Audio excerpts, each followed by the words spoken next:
नमस्कार, मैं अजय साहू और आप देख रहे हैं शोरगुल टाइम्स। कहानी सीक्रेट अमीरजादा के इस एपिसोड में निशांत उस लड़की को पंच मारकर आहान को बचा लेता है। थकान की वजह से आहान बेहोश हो जाता है और जब उसकी आंख खुलती है तब वो हॉस्पिटल में होता है। वहां वो जैस्मिन से मिलता है और एक बार फिर अपने कनेक्शंस की मदद से उसकी मदद करता है। इसके बाद आहान अपने रूम में आता है और निशांत, पंकज और सम्राट को सब कुछ बताता है। जिसने आहान पर हमला किया था उसे एक लड़की इन्फॉर्म करती है कि वर्मा फैमिली अपना ट्रेजर निकालने वाली है। वर्मा फैमिली के इस सीक्रेट के लीक होने की वजह से पूरी फैमिली बहुत परेशान हो गई थी। सबसे परेशान जो था वो था वीरेन वर्मा। उसने तुरंत एक मीटिंग बुलाई जिसमें वर्मा फैमिली के लगभग सब लोग शामिल थे। मीटिंग हेड इस वक्त वीरेन ही था। उसके अलावा वहां पर उसके पिता और उसका भाई प्रभात भी थे, जो वर्मा फैमिली में सबसे पावरफुल मार्शल आर्टिस्ट था। वीरेन ने रूखी आवाज में कहा, सब जानते हैं ना कि ये मीटिंग क्यों बुलाई गई है। जो इंफॉर्मेशन लीक हुई है वो यही से लीक हुई है, इसलिए जिसने भी ये किया है साफ साफ बता दे। सब एक दूसरे को देख रहे थे। किसी के भी एक्सप्रेशन देखकर ये अंदाजा नहीं लगाया जा सकता था कि ये इंफॉर्मेशन किसने लीक की थी। प्रभात ही एक ऐसा था जिसके चेहरे के एक्सप्रेशन कह रहे थे कि उसे इन सब से कोई फर्क नहीं पड़ता है। सबको शांत देखकर वीरेन ने कहा, किसी को भी कुछ नहीं कहना है। प्रभात ने कहा, ये सब बातें करके टाइम वेस्ट क्यों कर रहे हो। जिसने भी ये बात लीक की है उसने पूरा प्लान बनाने के बाद उसे लीक किया होगा ना। वो इंसान जानता है कि उसे कैसे बचना है। ये सब ढोंग करने की कोई जरूरत नहीं है। इस पर किसी ने कहा, किंग को ये गिफ्ट देना हमारी फैमिली का सबसे बड़ा सीक्रेट था। इसे अगर फैमिली मेंबर ने लीक नहीं किया तो फिर ऐसा भी हो सकता है कि किसी ने ये खबर चुरा ली हो। वीरेन कुछ कहना चाहता था पर वो बड़े थे इसलिए रिस्पेक्ट की वजह से वो चुप रहा। किसी ने कहा, अंकल बिल्कुल सही कह रहे हैं। अगर सच में किसी ने इंफॉर्मेशन चुराई है तो फिर प्रॉब्लम हो सकती है, क्योंकि अगर हम आपस में ऐसे लड़ते रहे तो उसका प्लान सक्सेसफुल हो जाएगा। वीरेन ने कुछ सोचा और कहा, ठीक है, अगर किसी को सच नहीं बोलना है तो कोई बात नहीं। मैं इस मामले की तह तक जाऊंगा और पता लगाकर रहूंगा कि ये किसकी वजह से हुआ है। अभी हमें ये सोचना है कि डेजर्ट वुल्फ को वो आइटम चुराने से हम कैसे रोकेंगे। किसी के पास कोई आइडिया है? किसी ने कहा, हमें किंग को वो आइटम देने का प्लान कैंसिल कर देना चाहिए। किसी दूसरे ने कहा, ये पॉसिबल नहीं है क्योंकि हम किंग को नाराज नहीं कर सकते हैं। उनके बिना आगे कुछ भी होना पॉसिबल नहीं है। किसी दूसरे ने कहा, तो ऐसा करते हैं कि हम ये अनाउंस कर देते हैं कि वो न्यूज फेक है। ये सुनकर वीरेन ने कहा, हाँ, और डेजर्ट वुल्फ तो बेवकूफ है ना, उसे पता ही नहीं चलेगा कि हम झूठ बोल रहे हैं। वीरेन को किसी का भी आइडिया अच्छा नहीं लगा था। इस सब के बीच में वीरेन किसी को लगातार नोटिस कर रहा था। उसने पहले उस लड़के को कभी वहां नहीं देखा था। वो कुछ नहीं रहा था, बस सबकी बातों को ध्यान से सुन रहा था। वीरेन जानता था कि वो उनकी फैमिली का मेंबर है, पर वो कौन था ये उसे याद नहीं आ रहा था। वर्मा फैमिली की बहुत सारी ब्रांचेज थी, इसलिए सबका पता रखना मुश्किल था। अचानक से वीरेन को याद आया कि वो कौन था। उसे ये भी उसके फादर ने कहा था कि वो उसके काम आएगा। वीरेन ने कहा, शिवांक। अपना नाम सुनकर वो लड़का हैरान हो गया और उसने कहा, हाँ। वीरेन ने कहा, तुम इस मामले में कोई सजेशन दो। ये सुनाने के बाद सब उस लड़के को बहुत क्यूरियसली देख रहे थे।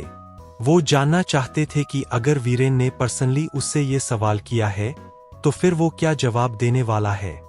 शिवांक ने कहा, अंकल, मुझे लगता है कि हमें इस न्यूज के लीक होने का फायदा उठाना चाहिए। हमें एक एग्जीबिशन रखनी चाहिए और सबको वर्मा फैमिली का प्रेशियस आइटम दिखाना चाहिए। हमें लोगों को इनवाइट करना चाहिए। ये सुनकर प्रभात ने कहा, तुम्हारा दिमाग तो ठीक है ना। अगर हमने ऐसा किया तो फिर हमारा ये आइटम आसानी से चोरी नहीं हो जाएगा। शिवांक ने स्माइल किया और कहा, मैंने कब कहा कि हम ये आइटम दिखाएंगे? हमारे पास और भी प्रेसियस चीजें हैं। हम वो दिखाएंगे और डेजर्ट वुल्फ के लोगों का ध्यान भटकाएंगे। ये सुनकर वीरेन खुश हो गया। ये सच में बहुत अच्छा आइडिया था। उसने कहा, ठीक है, फिर हम ऐसा ही करेंगे। एक बार मैं यहाँ से फ्री हो जाऊं फिर इस बात का पता लगाकर रहूंगा कि ये इन्फॉर्मेशन लीक किसने की थी। हम सब वर्मा फैमिली के लोग हैं, हम क्यों ऐसा कुछ करेंगे जिससे हमारी फैमिली को नुकसान हो? किसी ने कहा। वीरेन ने कहा, वो तो जब गुनहगार मेरे हाथ आएगा तब पता चलेगा। फिलहाल ये फाइनल है कि हम एक एग्जीबिशन रख रहे हैं। आहान और जैस्मिन इस वक्त साथ थे। उसके पास भी इस एग्जीबिशन के लिए इनविटेशन आया था, पर वो नहीं जानता किंग कौन था। उसने जैस्मिन के सामने कार्ड रखते हुए कहा, वैसे भी मैं इस किंग को नहीं जानता हूं, इसलिए अगर आप मेरे साथ नहीं चलना चाहती है तो फिर मैं भी नहीं जाऊंगा। जैस्मिन ने आहान की तरफ देखा और सीरियसली पूछा, आप मुझे क्यों ले जाना चाहते हैं? उसके एक्सप्रेशन से ऐसा लग रहा था जैसे वो आहान के साथ जाने के लिए बहुत घबरा रही थी। ये देखकर आहान ने कहा, आप मुझे गलत मत समझिए, मैं तो आपको सिर्फ इसलिए ले जाना चाहता हूं क्योंकि शायद वो पीटर भी वहां हो सकता है। जैस्मिन ने कहा, तो इस केस में आपको नहीं लगता कि मुझे नहीं जाना चाहिए? आहान ने उसे समझाते हुए कहा, देखो, अगर आप मेरे साथ चलोगी तो आप वहां पीटर से मिलोगी। पीटर आपको मेरे साथ देखेंगे तब वो आपको परेशान करने के बारे में नहीं सोचेगा। जैस्मिन ने कहा, ओह, मुझे लगा आप। जैस्मिन ने पूरी बात नहीं, चुप हो गई। आहान ने पूछा, कुछ कहा आपने? जैस्मिन ने कहा, नहीं। जैस्मिन समझ नहीं पा रही थी कि वो क्या जवाब दे। वो आहान से ज्यादा बार नहीं मिली थी और उसे इतने अच्छे से जानती भी नहीं थी। ऐसे में उसके साथ उसकी पार्टनर बनकर इतने बड़े इवेंट में जाना उसे बहुत अजीब लग रहा था। पर उसके दिल में आहान को लेकर कोई डाउट भी नहीं था। वो ये भी जानती थी कि आहान अपनी 2 विशेस यूज करके उसे ले जा सकता था। जब आहान ने देखा कि जैस्मिन बहुत कॉन्फ्यूज थी तब उसने कहा, वैसे इसके पीछे मेरा एक सेल्फिश मोटिव भी है। आहान ने ऊपर देखा और पूछा, आपका क्या सेल्फिश मोटिव हो सकता है? आहान ने स्माइल किया और कहा, इतने बड़े इवेंट में सब लोग अपनी फीमेल पार्टनर्स के साथ आएंगे। ऐसे में अगर मैं अकेला गया तो फिर मेरी क्या इज्जत रह जाएगी? ये सुनकर जैस्मिन स्माइल करने लगी। वो जानती थी कि ऐसे इवेंट्स में एक फीमेल पार्टनर का होना कितना जरूरी था। इससे आदमी की इज्जत भी बढ़ती थी और लोग उसे पूछते भी थे।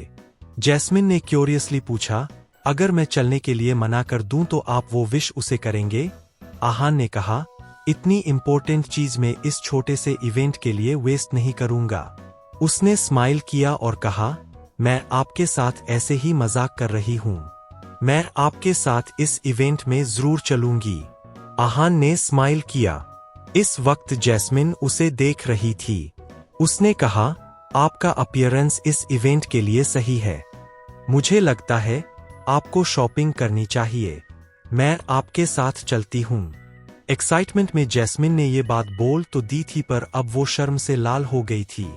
उसने पहले कभी किसी लड़के को ऐसा नहीं बोला था।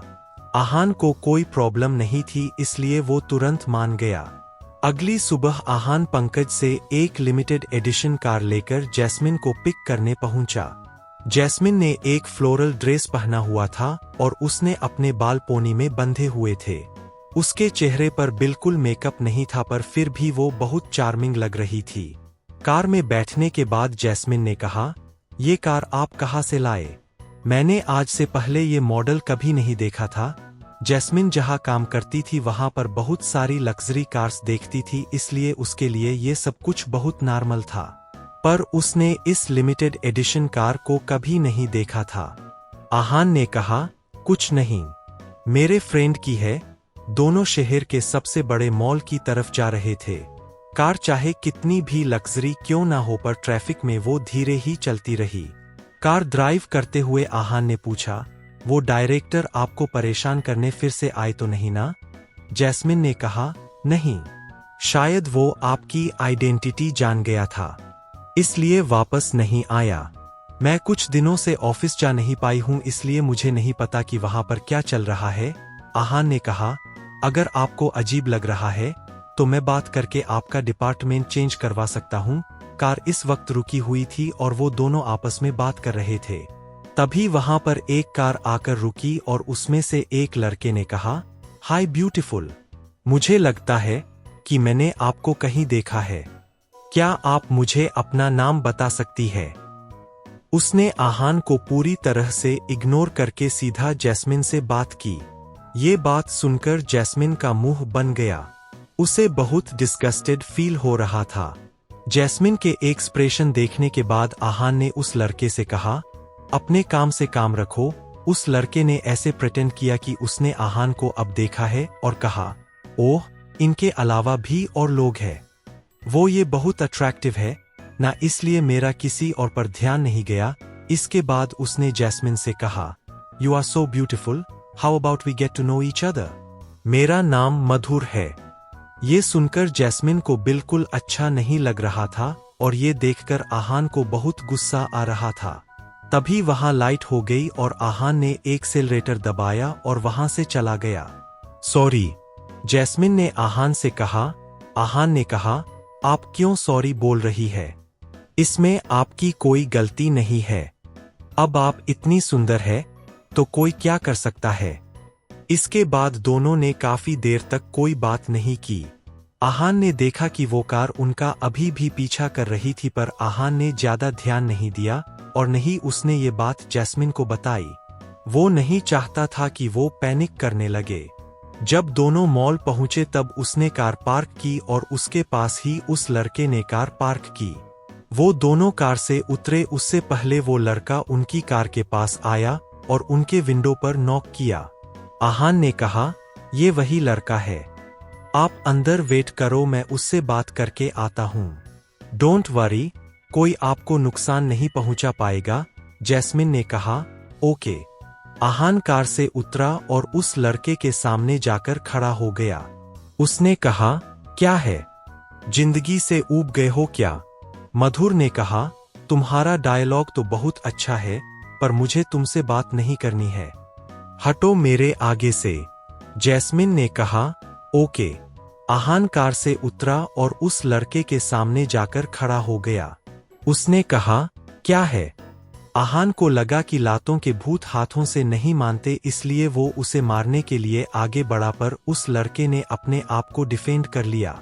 ये देखकर आहान ने कहा, तुम मार्शल आर्टिस्ट हो। मॉल की पार्किंग एरिया में दो मार्शल आर्टिस्ट के बीच की फाइट क्या मोड़ लेगी? आगे जानने के लिए बने रहिए हमारे चैनल शोरगुल टाइम्स के साथ। बस इसी के साथ यह एपिसोड यहीं पर समाप्त होता है। इस एपिसोड को आगे बढ़ाते हुए कल फिर मुलाकात होगी। तब तक के लिए इजाजत। नमस्कार, धन्यवाद।